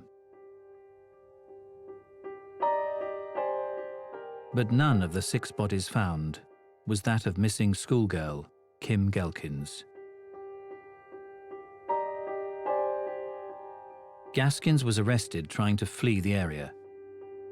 Faced with the prospect of the death penalty for his crimes, he struck a deal to lead investigators to further bodies. At an area known as Alligator Landing, he admitted to burying 23-year-old family friend Doreen Dempsey and her 2-year-old daughter, Robin.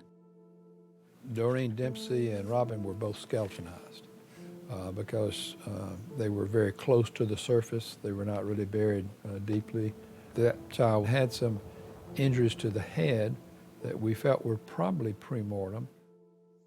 Right here is where my daddy used to live, and right over here is where he drowned Doreen, just held her under the water until she had drowned it. And then he hit the baby in the back of the head and hatchet after he had raped her.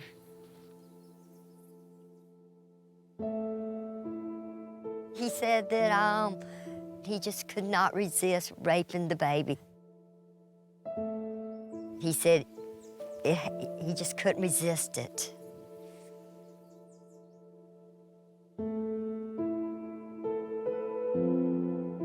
You see this hole here, stump hole? That's an example. Something like that, he just stuffed the body down in that hole. Just a small child. The reason he killed them is because the mother had been with a black man and the baby was half black and half white, and he just didn't believe in that. And that was his reason for doing away with them. Eventually, Gaskins would reveal the truth about the disappearance of schoolgirl Kim Gelkins. Kim was buried almost in our backyard.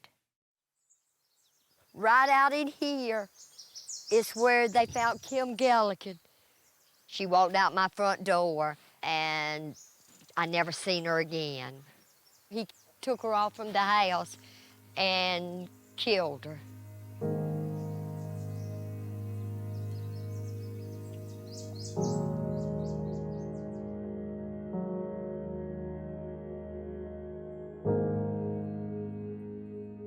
Eight years after he had killed her, Gaskins finally gave up the body of his niece, 15-year-old Janice Kirby.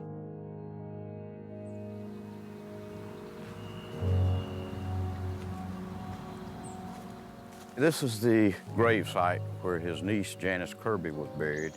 He killed her in 1970, and her body was recovered in 1978. Dealing with a child or a small kid, that's tough to take. It's hard not to get involved. Just a little girl here. She's just a young teenager, really. life snuffed out, stuck in a hole in the woods. Nobody knew where she was, what happened to her.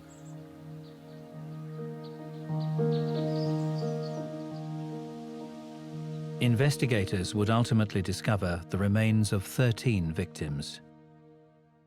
A body count that made Pee Wee Gaskins the biggest mass murderer in the history of South Carolina. But in prison, Gaskins would make an even more shocking claim. I just shivered. I mean, I said, Daddy, I don't want to hear this. And he would say, Half Pint, I need to get it off my chest. I need to tell somebody. Gaskins is going to claim that he murdered some 80 to 90 young people, torturing them, then prolonging their death, torturing them again, and then hiding their bodies.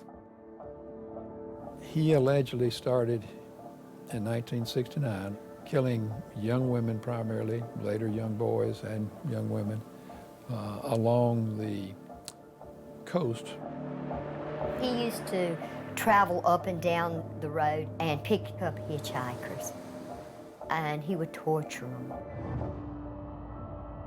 He always talked about dumping their nude bodies into marsh areas and sinking them deep enough so that it'd be unlikely for people to be able to find them.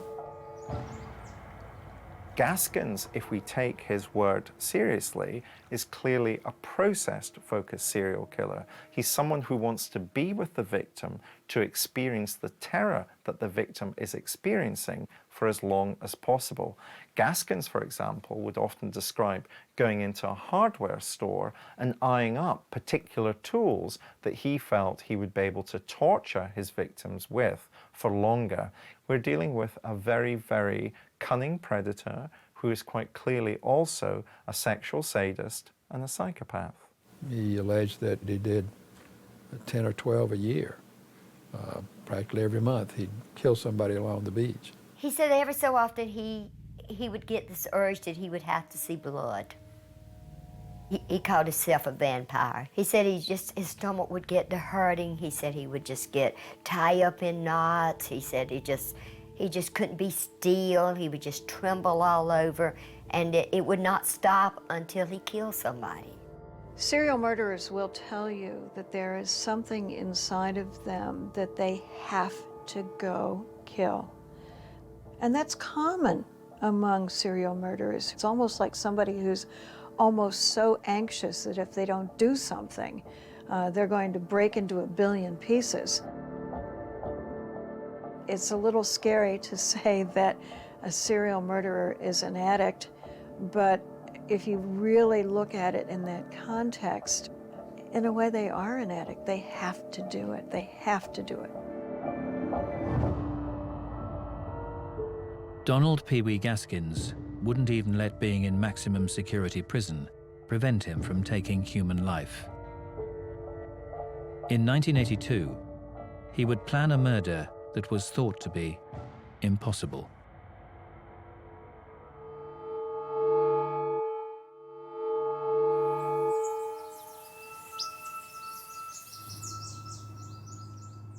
No one had believed hearse-driving criminal Donald Pee Wee Gaskins when he'd boasted of having his own private cemetery in rural South Carolina. But in the 1970s, detectives had been led to the graves of 13 of his victims, and Gaskins would claim there were more than 90 others still undiscovered. So who was Pee Wee Gaskins? Most of my family was good Christian people. I mean, my daddy's the only person I know in my family that ever got in any trouble. He did enough for everybody.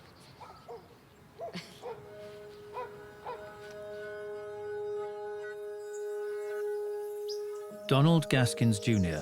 was born on March the 13th, 1933, to an unmarried mother.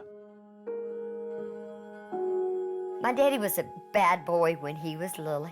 My grandma said he was always doing something he wasn't supposed to do. And, you know, he used to get a whipping a lot. But, you know, my grandma was a very good woman. She was very good to him.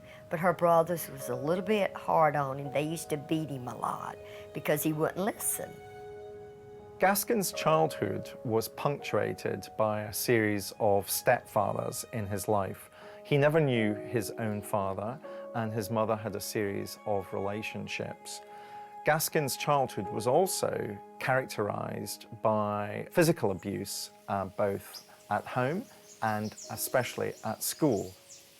Gaskins was a peewee, he was a small guy, and so many individuals who live that lifestyle and that culture have to compensate for their small stature and overcompensate by trying to demonstrate how tough he is, how aggressive he is, to gain a reputation. And Gaskins was pretty good at that. Gaskins dropped out of school at 11, forming a gang with 2 friends. Together, they dubbed themselves the Trouble Trio. What they would do would be burglarize places, assault people, they would rob. Here we've got a boy who is clearly what criminologists would call being involved in differential association. In other words, he's going to gain status, not through having peers who are going to do well at school, but instead he's going to gain status through associating with boys through committing crime. Initially petty crime, but that would degenerate. Gaskins would eventually commit a sexual offense, a rape. I know Daddy and his 2 friends, they raped one of the boys' sisters. Together, the Trouble Trio had lured the girl to their hideout and taken it in turns to rape her. They used to, you know, get together and do all, you know, do all kind of mean things together. In 1946, aged just 13, Gaskins would graduate from rape to attempted murder. Whilst burglarizing a house, Gaskins was disturbed by a young girl. He hit her in the head with an axe and left her on the ditch bank, thinking she was dead. The only thing that kept her alive was there was a little bit of water trickling through there, and it kept her alive till someone found her, or she would have died.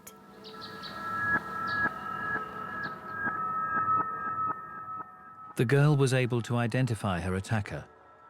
The juvenile Pee-wee was sent to reform school until his 18th birthday.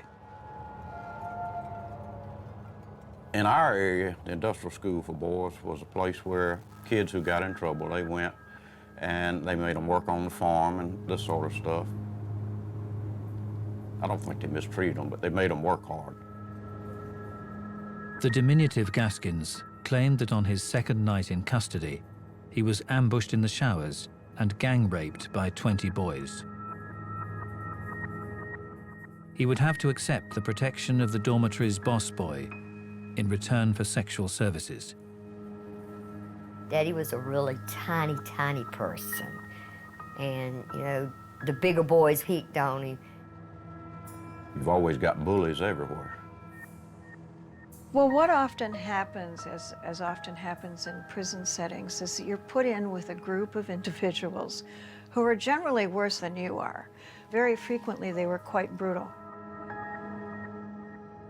Over the next 4 years, Gaskins would run away repeatedly. But in 1950, he was due for release. I'm holding in my hands a report, February 28, 1950.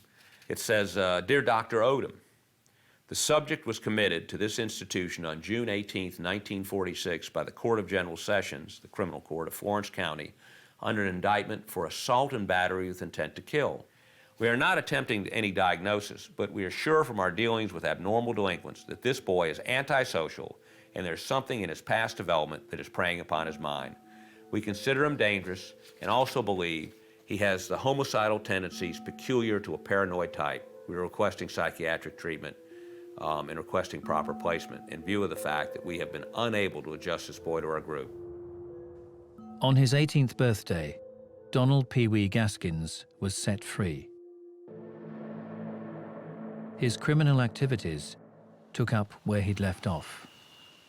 When he got out of reform school, he got a job working for a tobacco farmer. And what he would do would be to steal the tobacco and sell it.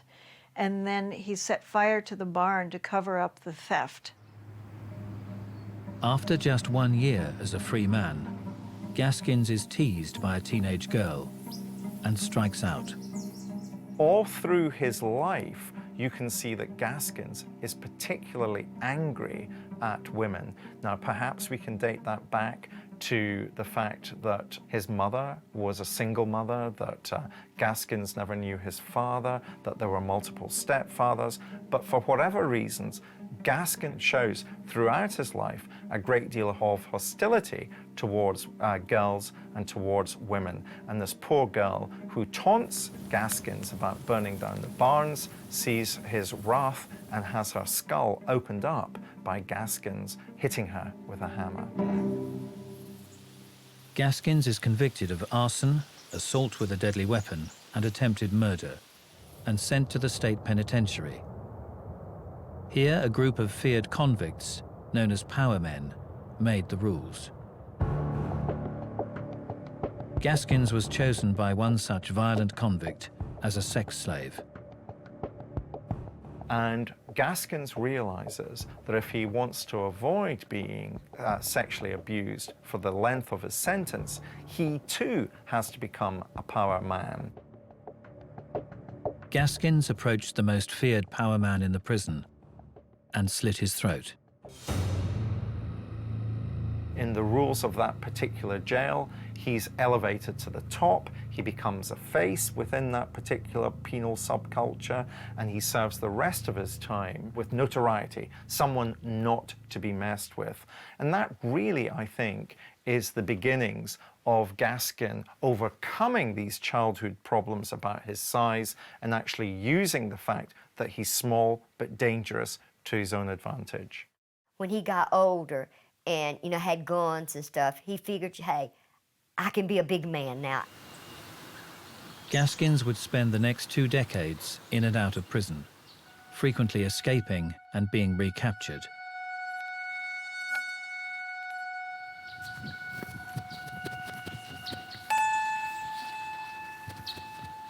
These woods out here is where my daddy would always run. All these woods connect in some way. And I mean, he'd stay out here for months at a time when he'd escape from prison. Eating snakes, he'd eat rattlesnake. He would take water out of ditches and stuff and boil it and drink it. He was up in the courthouse, in the old courthouse for trial, and they put him in the waiting room, and while he was in there, he pushed the window up and jumped out the second story window and escaped. He went into the swamp, and they put the bloodhounds on his trail, and a couple of the deputies back then took a little nap while they were waiting on him, and they woke up and found that he had written on the back of the windshield that Pee Wee was here and the dew. I mean, you could hide out for a long, long time out here. And people scared out here because of the snake festation. They didn't scare him. I mean, Daddy said he used to sleep with the snakes. During his times out of prison, Gaskins would frequently take up with a new wife. Here you see in these multiple sexual partners that Gaskins pursues, normally younger women, you begin to see some of the psychopathy in Gaskins' character emerging. He's the classic psychopath who will use women as opposed to forming serious relationships with women. And partly that's about reflecting his hatred of women.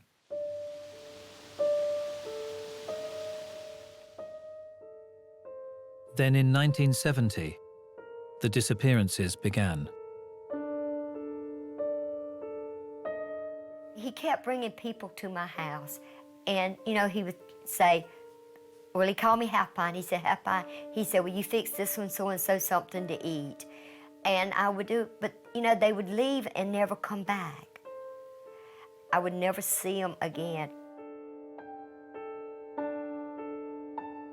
He came home a couple of times with blood on his hands. And, you know, I'd ask him, he said, well, I hit a deer or something like that. But people started missing, you know, and not coming back. And I knew something. I knew something was wrong. By the end of the 70s, Gaskins had been tied to 13 murders and was in maximum security prison serving life.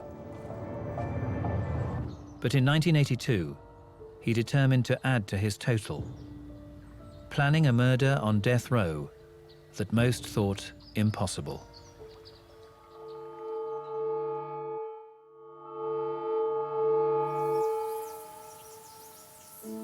In 1982, serial killer Donald Pee Wee Gaskins, while serving a life sentence in South Carolina's maximum security prison, set his sights on another victim. The final murder that Gaskins commits, he commits in the most extraordinary circumstances. His target, a fellow inmate housed in solitary confinement on death row. Rudolph Tyner was semi-retarded. I mean, very low IQ guy from New York. He was passing through South Carolina when he and some others decided to rob the Moons. They had a convenience store down on the coast. He had already left the store, turned around and went back in the store and shot them both each in the head with a sawed-off shotgun. The deceased couple's son, Tony Simo, wanted justice. Tony Simo, he was the adopted son of these folks. They treated him great. He was very emotional about this. Although sentenced to death, Tyner had avoided execution for years. There were some procedural problems. Simo, the son, after I think it had been 6 or 7 years, just lost patience. And he'd been sentenced to death twice. Time to get on with it. Tony was friends with someone in prison. They got Daddy and Tony together. Can I help you? My brother is Collector Tony. My name is Gerald McCormick. Thank you. Hello? I have a customer called you, Tony, from Joe McCormick. Will you accept? Yes, I will. Thank you. Are you Tony? Yes. Great, thank you. Tony? Yeah. Gerald wanted me to call you. Said, tell you this is the doctor calling you. The Moon's son and stepson hired Pee Wee to kill Rudolph Tyner. Tyner was housed in solitary confinement in the state's most secure prison. I went to the authorities and I told them that Daddy was planning on, you know, killing someone in there, and they told me there was no way that he could do it, that, you know, it was impossible. Initially, he befriended Tyner and took him food and marijuana and whatever he wanted. And they smuggled in some poison. It didn't work, made him sick. We give that son of a bitch all of it but one dose, and all it is doing is making that son of a bitch sick. We put it in some damn book for him to drink the other night, and he drank, and 2 more drank, and all it was made all 3 of them sick as hell. With poison not working, Pee Wee Gaskins comes up with an ingenious plan to end the life of Rudolph Tyner. They had made him a maintenance man with all the tools he wanted. And the back of his cell backed up to Tyner's cell. Gaskins suggests to Tyner that he wants to have a communication system between their cells, almost like a telephone system. I come up with something, it can't be no damn making sick on it. I need 1 electric cap and as much of a stick of damn dynamite as you can get. Okay, well, I'll probably get at least plastic explosive. Well, that'd be good. This is an actual cup that they used in the Department of Corrections at the time. They had this size and they had a bigger size. Pee Wee took one of these and melted a hole in the bottom of it with a soldering iron and put in a female plug, like you'd plug in headphones, for instance. On the other end of that, he attached the blasting cap, nestled it in the C4 explosive. Was able to feed it through the wall, through the vent into Tyner, and under the guise of it being an intercom type system. I'll take a damn radio and rig it into a bomb, and when he plugs that son of a bitch up, it'll blow him on into hell. He told Tyner to, if he asked him if he could hear him, hold it up to his ear, and then he plugged the other end into the 110 socket. Just listen for the bang.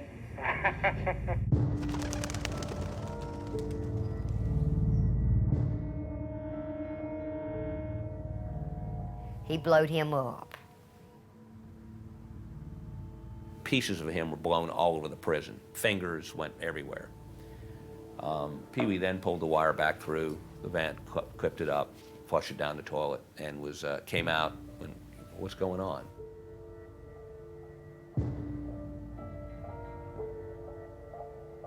I mean, it was just kind of astonishing that all that was able to happen in the penitentiary. The only good thing about that was that, you know, that was a crime that he could get the death penalty for at that time. Pee Wee had recorded his phone calls with Tony Simo, planning to later blackmail him. But investigators discovered the tapes, and Pee Wee was convicted of Tyner's murder and sentenced to death. So was Donald Pee Wee Gaskins a born killer? This is a 1964 report when he's again committed on another crime. And they talked to his mother. The patient's mother said the patient did have a lot of physical difficulties as a young child. When he was about a year old, he drank some kerosene and almost died. The doctor who treated him said his nerves would be bad for the rest of his life. After this incident, the patient began to have convulsions and would remain unconscious for as long as 10 minutes at a time. Ms. Hannah said the patient had convulsions until he was about 3 years old. He had bad dreams, often wake up in the middle of the night and be afraid. Ms. Hannah said she had to sleep with him until he was about 13 years old. His mother thinks that kerosene drinking early on was the cause of his problems. I don't know. It's become a very popular thing to talk about how concussions can change personalities and can change people's behavior, can make them more aggressive and more assertive. But if it were true that brain trauma had something to do with aggression, we would expect that every serial murderer would have had some type of brain trauma or brain insult, and that doesn't happen. Gaskins is an individual who's had an antisocial life since he was a child. He began with some sort of a small gang that did all sorts of antisocial and criminal sorts of things. And he's very, very comfortable not only with committing crime, but with killing. It means absolutely nothing to him. The pattern of Gaskin's life has been of a boy who learned how to commit crime and to commit more sophisticated crimes. It's the pattern of a life whereby a boy learns how to be a power man by using violence to ensure that he gets his way in the world. But that doesn't mean to say that I think that Gaskins was born to kill. This is somebody who was socialized into killing. Whatever gene there is in a human being that gives them compassion, he lacked. A lot of people says my daddy didn't have a conscience, that he could not regret what he had done. I mean, I don't know, but he never said he was sorry that he killed anybody. I think he was born to kill. I really do. I think my daddy was sick. I think my daddy had a split personality. My daddy always, I mean, ever since I can remember, always loved to kill something. Gaskins would go to the electric chair, professing to be the single most prolific serial killer in American history. But did the 80 to 90 young hitchhikers he claimed to have killed along the coast actually exist? The coastal killings, I personally don't believe any of that's true. We've never had any physical evidence or rumor or conjecture from anybody that, you know, my niece or my nephew or any of my kin people are missing, been missing for so long, and then last thing with Pee Wee, like we have with some of the others. I don't believe that happened. If there had been any more victims, he would have called me and tried to work out a deal to where, you know, he wanted to go out and look for a body and show us a body. And there just wasn't anything there for it. It's amazing. It's extremely difficult to weight a body down with enough weight for it not to bloat as it decomposes and float up. But now, in the areas he's talking about putting them, it certainly could have floated up, decomposed the rest of the way, become skeletonized, and sink back down. And so it's certainly possible that it would not be seen. Without corroboration. Could he have killed 100 people? Sure, he could have. But he would be an outlier. That's a very, very high number of victims, even for a prolific serial killer. But since he is so inadequate and has to compensate constantly his entire life, to lie and exaggerate your killings wouldn't surprise me at all. That would be very consistent with his personality. It's possible, but not probable. Everything my daddy said was true. I could tell when my daddy was telling a lie. I could tell. There's something about his face that I could tell. The total amount is 105 people. He wanted to just be notorious.